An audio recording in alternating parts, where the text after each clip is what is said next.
also think that Euron is perhaps covering up something. So maybe he slipped or something. I do. Think so, Robin? I do. You think he's covering something up? I don't know why I think that, but took why you 3 else? years to get to that, but no, okay. But why else wouldn't you call 911 if somebody is, let's say, dying right in front of you? Unless you feel like maybe you would be implicated in some way, then of course you would call. I already asked you that. Yeah, I know, and I'm agreeing with you. Okay. Out to the lines. Carrie, Wisconsin. Hi, Carrie. Hi. My question is, has he been taken back into custody? And if not, is he considered a flight risk? Well, I would consider him a flight risk, but apparently they don't in Aruba. Back out to Tracy Sabo, CNN senior producer. Tracy, why hasn't he been rearrested? That's a very good question. That is something that obviously the prosecution is trying desperately to accomplish, but the judge ruled just yesterday that he does not, the new evidence does not meet the threshold for any further pretrial detention. He feels that it hasn't risen to that level with this new information. Out to Ronnie in Florida. Hi, Ronnie. Hi, Nancy. I just absolutely love you. Thank you. Thank you very much, and thank you for calling in. What's your question, dear? Well, my question is, when they originally went through all the phone records of Vandersloot, tonight they're saying that he called a friend of his who had a boat nearby, but that person was never interviewed. So what happened to that the phone call? He's saying he called from a payphone. Is that correct, Frederick Pleitgen? He says he called from a payphone? That's absolutely right. That's one of the things that he appears to be saying in that TV documentary, is that he was trying to cover all this up, calling this friend of his by calling from a payphone from a nearby hotel that was around the corner. And he said that his friend did show up only a few moments later, Nancy. Frederick Pleitgen, CNN correspondent, joining us there in the Netherlands. Frederick, my question is, what in this long series of taped statements jumps out at you immediately? What do you think is the most serious part of the surveillance? Well, certainly there were several parts that I found very serious. I mean, just him saying that he had been there when she died, and then bringing this whole new character into the whole game of things. But I think the thing that has a lot of people here in Holland, and probably in all sorts of other places, very, very up in arms, is the fact that he's saying he believes he's off the hook, that he's saying he never lost a night of sleep over it, and especially also saying that now it's his turn to cash in on all of this, to exploit the situation. That seemed very, very cold-hearted to a lot of people, and that's the reaction that you're getting here in Holland from people, Nancy. Joining us there in the Netherlands, Frederick Pleitgen. Also with us, Tracy Sabo, CNN senior producer. We'll all be right back. And also tonight, the twins, John David and Lucy, 3 months old. And I want to thank you for all of your prayers. I know God is listening. Here are photos we just put online. I hope you like them.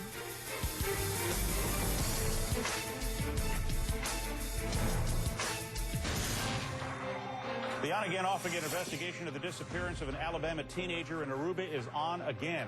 Investigators reopened the case because a suspect in the 2005 disappearance offered an account of her death on a secretly made tape. A businessman recorded the conversation with Joran Vandersloot with cameras hidden in his car. On the tape, aired on Dutch television, Vandersloot said he and Holloway had sex on an island beach early in the morning of May 30th, 2005, and that she died. He said he called a friend with a boat who then took her body and dumped it overboard, in his words, like an old rag. He goes on to say he hasn't lost a night's sleep about the death of Natalee Holloway in the prime of her life.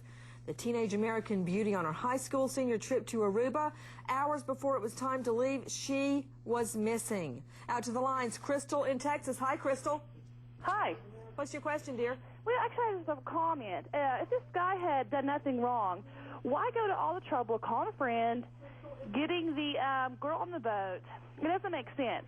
If he wasn't afraid of calling the police, or if he was afraid of calling the police, why not just leave her there? Why go to the trouble of calling a friend? Right. Why not call 911, first of all, and number two, in the bad alternative, why not leave the body there? Why go to all the trouble, Alex Sanchez, of calling a friend to dispose of the body walking to a payphone instead of using the cell phone you have with you, and walking all the way home, even throwing away your shoes so they can't be found. Why go through all that if you don't have a guilty conscience? Well, I think what his attorney is going to say, Nancy, is that he panicked. He's a young guy. No, he's not that old.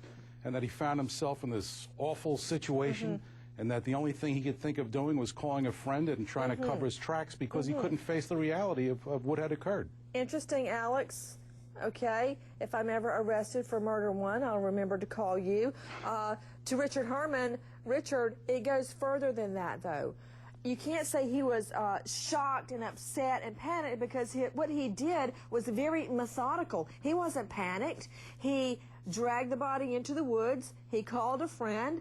The friend disposed of the body. He used a payphone so he couldn't be detected. He walked home so he wouldn't be spotted, even throwing away his shoes. Nancy, just like John Mark Carr and the JonBenet Ramsey case, when these people make these false confessions, they're not prosecuted. No, Nancy, this is not like John Mark Carr, because this guy, Jorn van der Sloot, was seen last with the dead girl. Mark Carr was never seen with JonBenet Ramsey. Everybody on the show tonight, including yourself, Nancy, makes my point. Nobody believes what he said. It's not believable. I believe he was there with her when she died. I believe he arranged for her body to be disposed of, and I think he went to elaborate steps to cover up. The only thing that I question is the whole series of shaking and then just mysteriously stopping breathing. I think that he killed her for whatever reason. There's no corroboration at all of a crime here. Really, other than what he said? Other than his confession? His confession, nobody believes his confession. Everybody on the show does not believe what he said. Okay, you know what? Let's go down the list. Robbie Ludwig, do you think he was with her when she died? Just yes, no. Absolutely. No explanation needed. He was definitely with her. Okay. Based on what we've heard, T.J. Ward, do you believe he was with her when she died? Yes, I do. I believe she was with you. Yes, that's been our theory all along. And Art Harris, what about it? A boat was brought in. I believe he was with her, and he talks about stashing her body before they put it on the boat. So has the ring of truth to me. You know, Art, you've pored over these tapes just as I have. What else jumps out at you? Well, just his arrogance and you know, his sociopathology. Robbie might use. Absolutely. That he has no feeling for anyone else but himself. He falls into this predator category of being very selfish and self-centered. And when she dies, he says, "Oh gosh, you know, bad luck for me." This is pretty astounding.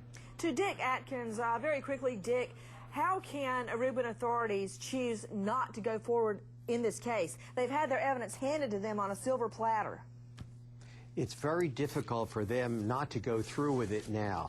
They have the whole world, especially the U.S., looking at them. They have all the tourists coming from the U.S. They have what appears to be a confession. I think they're going to go ahead with it. I think that they want to see what other corroboration they can get, and then they'll go full speed ahead in Aruba, and I think it will make a very interesting case. Let's switch gears. NFL superstar Michael Vick is sitting on $20 million when he gets out of jail for being part of a vicious dog-fighting scheme. Take a listen. Michael Vick will get to keep more than $16 million in bonus money. The ruling handed down today by a federal judge. His former team, the Atlanta Falcons, claim they deserve the money back after Vick used the proceeds to finance illegal activities. So as Michael Vick sits in Leavenworth, Kansas jail, the $16 million is still safe and sound. To Mike Bell with Sports Radio 790, The Zone. Mike Bell, how is it that he's managing to hold on to nearly $20 million? Well, the NFL's collective bargaining agreement, which is the contract between the owners and the players, stipulates that if he was on the roster back in June, he is due his bonus money. The Falcons are saying he took the money and used it in a criminal activity. They didn't have that kind of morals clause language in his contract, so they can't touch that money. So the issue was, I think I'm understanding this, a signing bonus versus what? Well, there's a roster bonus, a signing bonus. Basically, it means that they can't touch the money. Once he was on the Falcons roster, an 80-man roster in June 1st, he's part of the team. The signing bonus money is untouchable. Only, well, $16 million in change goes to Mike Vick. The Falcons are only going to get $3 million in change back. To Daphna Magninovich with PETA's fight against cruelty to animals. Weigh in, Daphna. Hi, Nancy. Thanks for having me. certainly this is time for Michael Vick to show that he cares about these animals and spend some of that reward money to help find suspected dog fighters who are on the run, to help care for dog fighting victims at shelters that are cleaning up the mess, and to help run a public service announcement campaign to advise dog fighters that if they fight their dogs, they're going to lose everything they've had, just like he did.